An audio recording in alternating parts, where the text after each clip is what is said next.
Acteur Public TV est installé, vous le savez, au cœur du Salon des maires et des collectivités locales depuis mardi. On vous fait vivre cet événement pendant 3 jours avec différents exemples sur les sujets de la commande publique. Et je vous propose d'aller maintenant vers la métropole de Strasbourg. L'Eurométropole est souvent citée comme une référence en matière d'achat public responsable, avec notamment 95% des marchés avec un critère environnemental.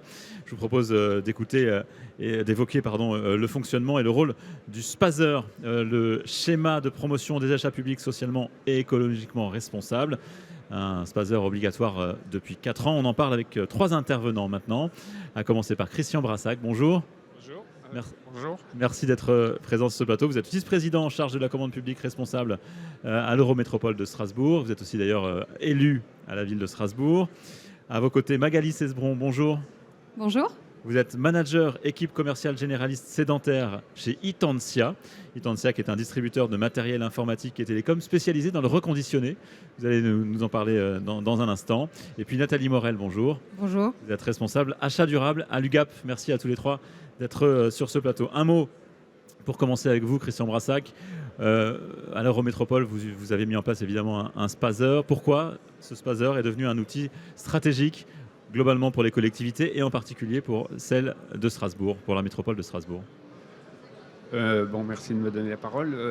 J'ai été élu en 2020. Il y avait déjà un SPASER en 2018. Donc on l'a réécrit. Il était très bien. On l'a réécrit. Pourquoi c'est important? C'est parce que ça nous permet de rééquilibrer mieux disant et moins disant. Moi, je n'y connaissais rien à la commande publique. On m'a dit, de toute façon, à Strasbourg, vous prenez toujours le moins cher. Et moi, évidemment, au début, j'ai vu, c'était vrai. Mais maintenant, je peux vous assurer qu'on travaille, ce SPASER nous permet de dépasser la référence au seul prix. Le critère prix était encore présent, effectivement, mais beaucoup, beaucoup moins qu'avant, parce que les critères environnementaux et sociaux, au sens large du terme, se sont imposés. Par exemple, je peux vous donner juste un exemple. On va avoir un très gros marché à 30 millions qui va bientôt passer en commission d'appel d'offres. Le critère prix, c'est 25%. Donc c'est un vrai levier.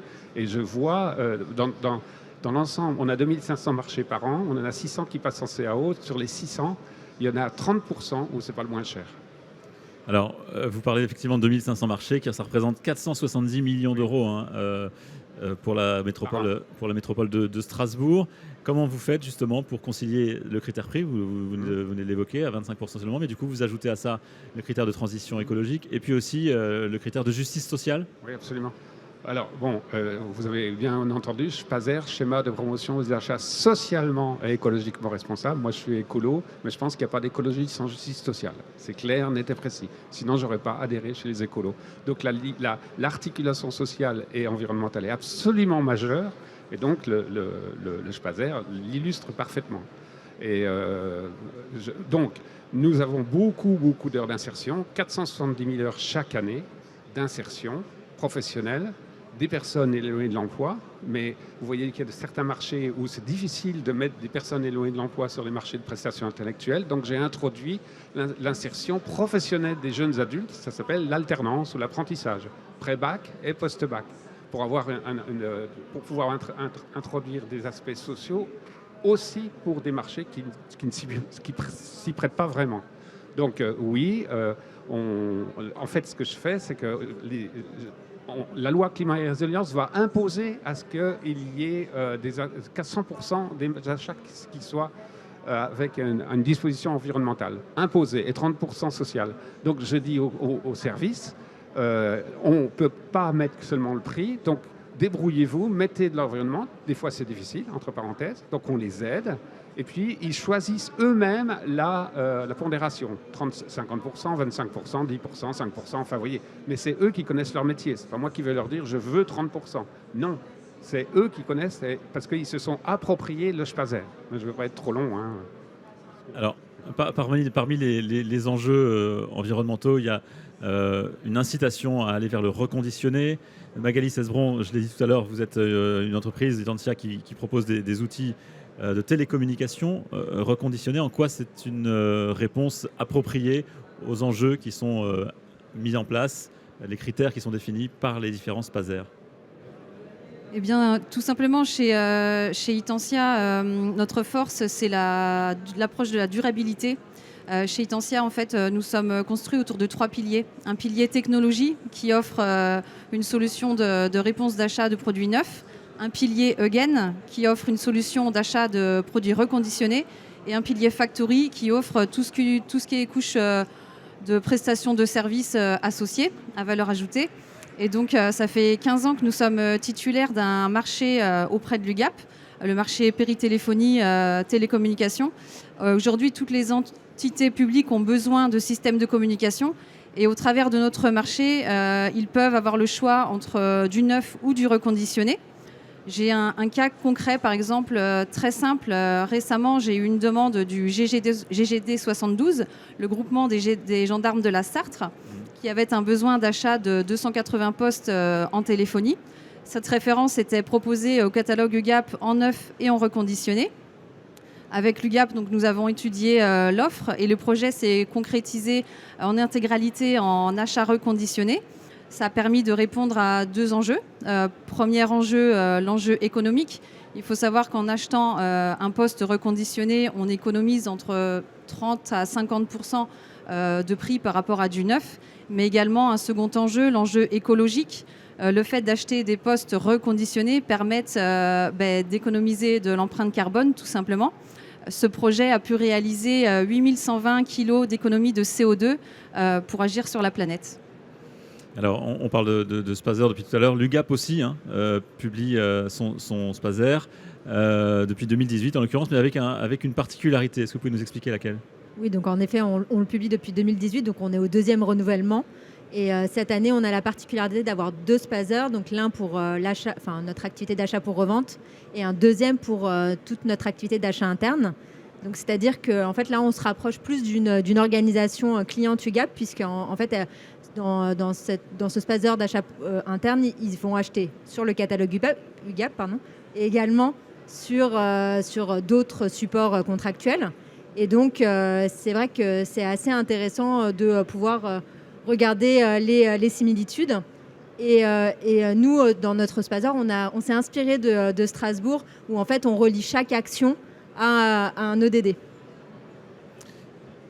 Plus concrètement, comment ça se concrétise ce Spazer pour l'UGAP ? Comment vous arrivez à l'appliquer, puisque les acheteurs, enfin c'est pas vous qui choisissez, ce sont les acheteurs qui choisissent. Donc on est toujours sur 3 axes, donc environnemental, social et sociétal, donc économique, soutien à l'économie. Et donc on accompagne les acheteurs, donc on a une équipe RSE qui accompagne les acheteurs pour vraiment intégrer des considérations sociales, environnementales et aussi travailler sur l'allotissement pour travailler les aspects économiques. On est vraiment force de proposition et de manière générale, les acheteurs nous soutiennent également puisqu'ils intègrent cela. Et comme on le disait juste précédemment, on a aussi l'enjeu de la loi climat et résilience qui arrive, où en fait, par la réglementation, on devra intégrer des clauses et des critères environnementaux et sociaux dans tous les marchés d'ici août 2026. Un peu la même question, Christian Brassac. Comment est-ce que vous avez mis en place un accompagnement finalement des différents services, des directions de l'Eurométropole pour qu'elles prennent en compte, qu'elles intègrent le plus possible les critères du Spazer et notamment les critères environnementaux, puisque vous avez dit tout à l'heure que 95% des marchés passés à l'Eurométropole ont des critères environnementaux, des clauses environnementales. Bon, ça c'est une question absolument majeure. C'est bien d'avoir un Spazer, mais s'il dort sur l'étagère, c'est pas bien. Donc il faut faire en sorte que les acheteurs, nous on a 20 directions, on a une 50aine d'acheteurs. Dans chaque direction, il y a un acheteur, en gros, plus le service de la commande publique. Il y a le micro un peu plus loin. Et donc, merci. Il y a des tas de collègues qui me disent « mais on a un Spazer, mais on n'arrive pas à l'actionner ». Donc là, il y a une chose très, très, très, très importante. Il faut absolument que les acheteurs s'approprient ce Spazer et que ce ne soit pas un document dont on se dit « ah, il faudrait que je lise ce Spazer, ce fameux Spazer dont on nous rebat les oreilles ». Donc je suis allé voir l'une après l'autre, les 20 directions, avec le Spazer. J'ai parlé avec eux. Ils m'ont dit, là, on n'y arrivera pas. Là, on y arrivera. Là, on le fait déjà, mais on l'a intégré dans le technique. Donc, désenfouissez la partie environnementale du technique et pondérez-le. Et puis, il y en a d'autres qui nous disent, on a un mal fou. Et là, on les aide. Dans le service de la commande publique, on a quelqu'un qui travaille en précision et qui les aide concrètement, donc appropriation cognitive de l'idée même du Spaser et de son adossement aux ODD, dont vous avez parlé, mais qui est pour nous très très important. On est le premier Spaser à avoir, on est le premier Spaser français à l'avoir adossé à l'agenda 2030 et les 17 ODD. Soit dit en passant, la ville de Strasbourg est la seule ville française qui a fait une revue volontaire des ODD qu'on a présenté à New York à l'ONU et à Genève à l'ONU. Et on n'a pas une dépense qui se passe dans l'Eurométropole qui ne soit pas renvoyée à un ou plusieurs ODD. Donc ça, on y tient beaucoup parce qu'il y a un immense avantage, c'est que ça intrigue précisément les aspects sociaux et les aspects environnementaux. Et comme je le disais tout à l'heure, il n'y a pas d'écologie sans justice sociale, il n'y a pas de justice sociale sans écologie. Donc cet adossement aux ODD est très important et c'est quelque chose qui est dans notre collectivité, qui infuse de plus en plus. Mais la vraie clé, c'est l'appropriation par les acheteurs du fond de ce qui viendra maintenant, loi climat et résilience. Et puis à toutes les CAO, je fais de la pédagogie, et je leur fais confiance parce qu'ils connaissent leur métier. Moi, je ne connais pas leur métier, mais je leur fais confiance. Mais il y a, vous voyez, Est-ce que vous les dirigez vers le reconditionné, par exemple? Est-ce que c'est des achats reconditionnés? Est-ce que vous avez des exemples d'achats reconditionnés que vous avez pu faire? Tous les aspects, carbone, analyse de cycle de vie, tout y passe. Hein. Alors franchement, tout y passe. Juste pour le social, j'ai oublié de dire quelque chose tout à l'heure. Il y a quelque chose qui m'importe beaucoup, c'est l'égalité femmes-hommes. Mais en commande publique, on a un mal fou à l'intégrer. Donc, je suis en train de travailler par une technique qui s'appelle le plan de progrès. Et là, on intègre au moment. Le plan de progrès permet non pas de choisir une entreprise parmi les prétendants, mais quand il est choisi, au cours de l'exécution du marché, on travaille avec eux pour progresser sur telle ou telle dimension économique, et ainsi de suite. Et donc, moi, j'ai siégé au Conseil à l'égalité femmes-hommes. C'est quelque chose qui me tient vraiment, vraiment à cœur. Avec la question de la liaison au marché, on n'arrive pas. Moi, j'ai dit au service, on va prendre l'index Pénico, puis voilà, puis on va le mettre comme critère. On m'a dit non, c'est pas possible, parce que ça touche à toute l'entreprise et non pas à ce qui est lié au marché. Donc, le plan de progrès me permet d'intégrer cette question de l'égalité femmes-hommes.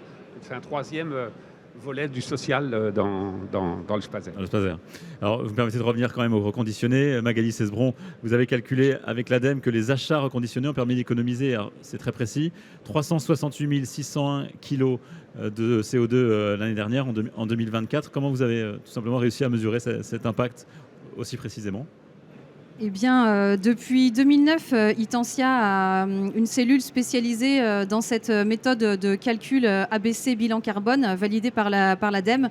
Je ne saurais pas vous expliquer précisément le calcul, mais il s'agit d'un calcul pour mesurer l'économie de CO2 entre l'achat d'un produit neuf et un produit reconditionné. On est assez transparent sur cette mesure. Il apparaît sur tous nos documents administratifs. Et c'est vrai que ça répond à l'enjeu notamment de la loi AGEC qui vise à avoir un pourcentage d'achats responsables et qui va croître dans les années à venir. Et donc effectivement, ça représente plus de 12 000 produits achetés en reconditionné en 2024 grâce au marché de l'UGAP et à Itensia. Chez Itensia, on a une devise, il n'est pas question de choisir entre l'écologie et le business, mais d'agir pour leur synergie. Donc on fait vraiment tout pour mettre toutes ces valeurs en avant, notamment pour l'UGAP et nos autres clients. Merci beaucoup à tous les trois d'être venus sur le plateau d'Acteurs Publics TV pour évoquer ces enjeux et la formalisation des Spasers. Merci de votre présence. Merci à vous de nous avoir suivis. On se retrouve tout à l'heure, en début d'après-midi, pour d'autres tables rondes ici sur le centre de l'UGAP, au Salon des maires et des collectivités locales. À tout à l'heure. Merci. Merci bien. Merci.